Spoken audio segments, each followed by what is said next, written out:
Bob's Breakfast. House guests from hell. Bonzi. I had a mate stay over one night. We'd been out for a beer and I let him stay tonight, he was going early morning. Uh-huh. And on our little fireplace, we have a handmade ceramic dish. It's just to Alan and Sue on your wedding day, personalised, made by the persons, Yeah. And nice little wedding gift. It just sat atop of the fire in the living room where he slept. I got up, went to work early, so did he. And my missus phoned me lunchtime and she said, when you get home, empty that dish. It had a wee in that, hadn't it? It had a wee in... Oh, dear! So Hugh Hefner's died, eh? Yeah, that's right. Somehow, having a flag at half-mast would seem inappropriate. House guests from hell. Pete. I had a close relative come round to stay with us. Okay, how close? Very close. Sibling? Yeah. Okay. Yeah. Okay. So, he's came round, not seen him for a while, but he's come round. He took his shoes off, and the smell was rancid. Oh, dear. You could see the steam rising and it was a greeny blue haze. Oh, it was awful. Yeah. So we made him wear some of my slippers around the house to try and stem the... Keep it in, yeah. Keep it in, yeah. And eventually we could start to smell it again. Anyway, when he left, I had to burn my slippers.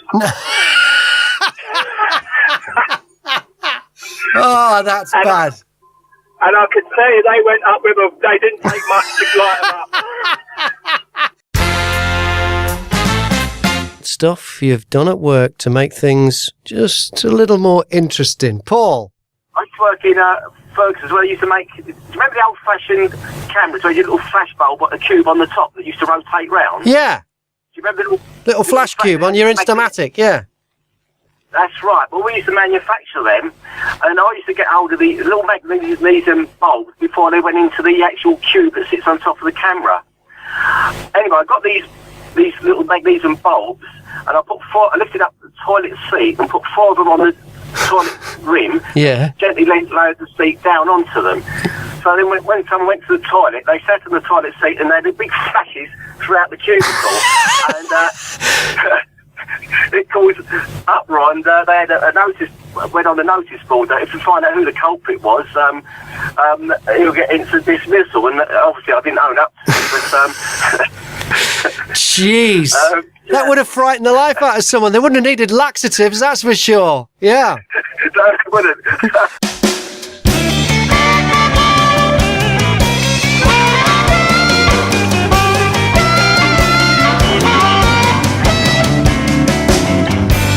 Mick. Hi, Graham. What about circumstances we've been chatting up? Yeah. Years ago, I went to this house to have a look at this job for this lady. Really nice lady, posh lady. And what was the job? It's looking at a settee. I'm an upholsterer, and I was looking at the settee for her. Yeah.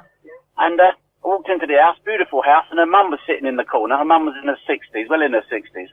And she introduced me to her mum and everything, so I said, yeah, no problem at all. And then she goes, I've just got to go and do something. She left me in the room with her mum. Right. And her mum looked at me and she goes, I would. And I said, sorry? She goes, I would. What you do later? And I sort of said, I just sort of laughed it off. And she goes, we could spend a couple of nights together if you want to. And wait a minute. Around about, she's in her 60s. What age were you, Mick? 30s. She's looking for a toy boy. She's looking for a toy boy. Obviously, the daughter didn't know what she was doing. And then the daughter came back in again, and she goes, oh, you having a good chat with Mum and everything? And I sort of said, yeah. And then as I was walking out, her Mum slipped me a bit of paper with her number on it. She was serious then? She was serious, yeah. Needless to say, you never called it? No, I was married. Oh, right. Oh, that's terrifying. That is really, really scary. It was scary, yeah. She was all over me, she was. And she had she had lipstick on her teeth and everything. You know when they put so much lipstick on?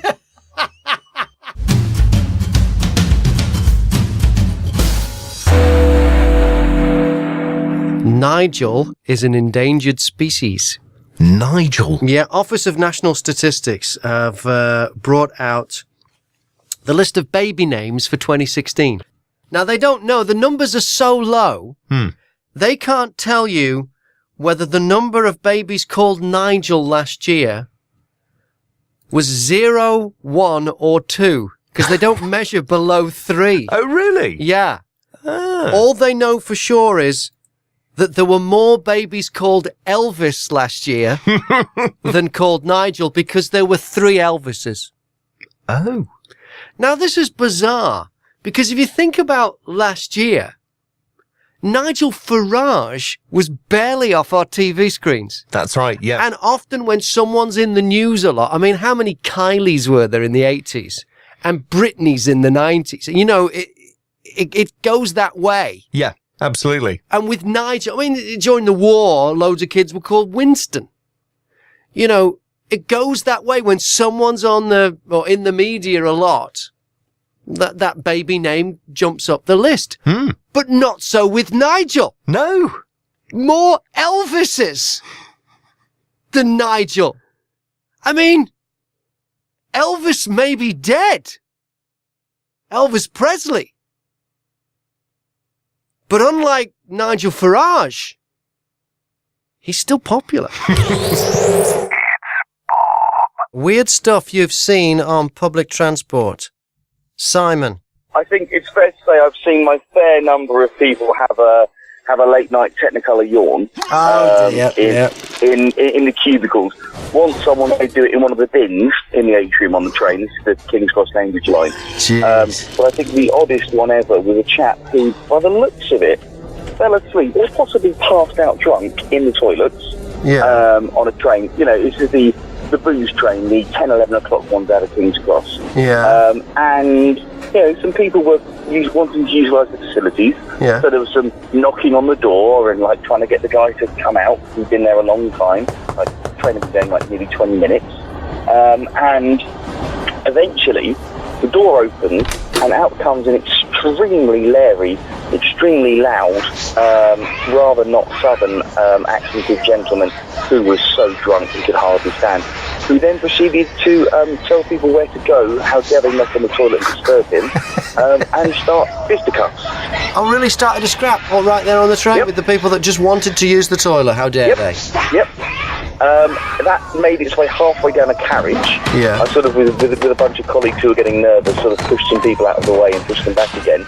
But then, by the time I think we got to Finsbury Park, we still got on the train early, then there was actually a policeman waiting to have a chat with the gentleman. But yeah, it was the most impressive display of drunk rage. How dare you interrupt my wee? But we're pretty sure he must have fallen asleep, because there was no sound, there was nothing. It was dead. We thought he was dead at one point, actually. Really?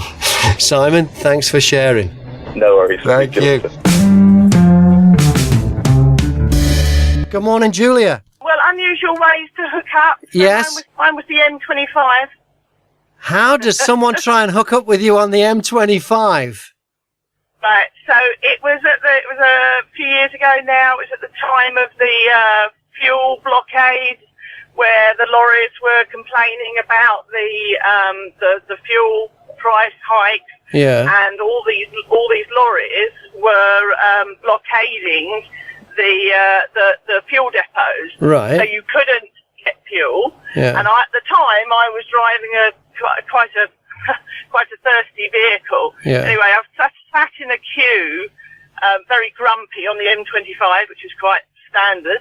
And it's about, I mean, I used to go really early, so this is about 6 in the morning, and there's a lorry next to me. Don't ask me why I did, so I put the window down, and just yelled and just said, "Why can't you lot go off and, you know, do something? Why are you blocking the blockade?" And I'm watching my fuel gauge down. Anyway, he started sort of to talk to me, and then he goes, "Ring the number on the cab," because he was a self-driver. Yeah. So we started chatting, and we chatted probably for about a month or so. Yeah? We were always travelling on, my car phone sort of, you know, backwards and forwards. And then eventually we met, and we went out and we have a son and I did get married. And Wow! Wow! What a great meeting story. You met on the M25. We met on the M25 in a queue with me having a go at him as a lorry driver, and he uttered those immortal words, "Ring the number on the cab." Wow, so he had everything that it took to be a husband. He was used to having a woman whining at him. Yes, oh, absolutely. Yeah, he was very good at that. Hi, I'm Graham Mack. Thanks for listening to the podcast. If you like it, put a link to it on Twitter or a like on Facebook and subscribe at Apple Podcasts.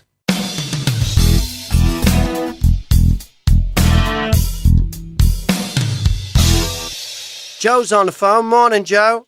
How you doing today, buddy? Very good. Hey, dude, I wonder if you can do me a big favor. Uh-huh. Is it anatomically possible? Because I get a few, you know. Yes, absolutely. I'm about to take my son to school, and we listen to your show every day on the way to school. Okay. And today's his 6th birthday. 6? Yeah. Yeah.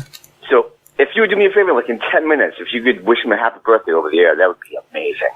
Okay, so, well, I need some more details. So he's 6 today. Yep. And what's his name? Noah Brown. Noah Brown is 6 today. Tell me something about Noah. Oh, something about Noah. Yeah. What do I say about Noah? He's just a great kid, man. He's everything you want in a son. Yeah. He loves going to school, which he didn't get that from me. Yeah. He loves riding his scooter. Yeah. He loves hanging out with his cousins, Zach and Sam. Yeah. I think I'm there. I think I can do something. Let's see if I can do this. Today is Noah's birthday. I got the word from Joe. Today is Noah's birthday. He told me all I need to know. Today is Noah's birthday. Happy birthday, Noah. You're 1, 2, 3, 4, 5, 6 today.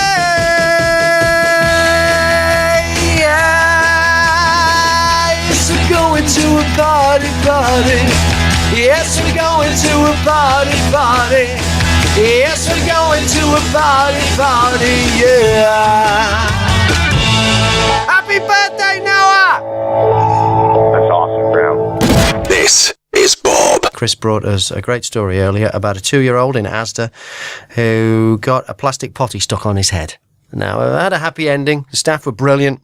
They released him. But it got me thinking, when have you had something stuck on you? Lisa? I went to one of these naughty knicker parties. These what? And a naughty knicker party. Okay, so was it an Ann Summers thing or a lingerie thing? It was. It was similar to Ann Summers, so it was a bit of fun. Yes. So all the girls were all mucking about, as you do at these sorts of places, and one of my friends put a very vulgar, large plastic ring on my finger. What do you say it was vulgar? I daren't say because there are children listening. Okay, but it depicted a graphic piece of the anatomy? Absolutely. Okay. And it was quite, I would use the word bulbous.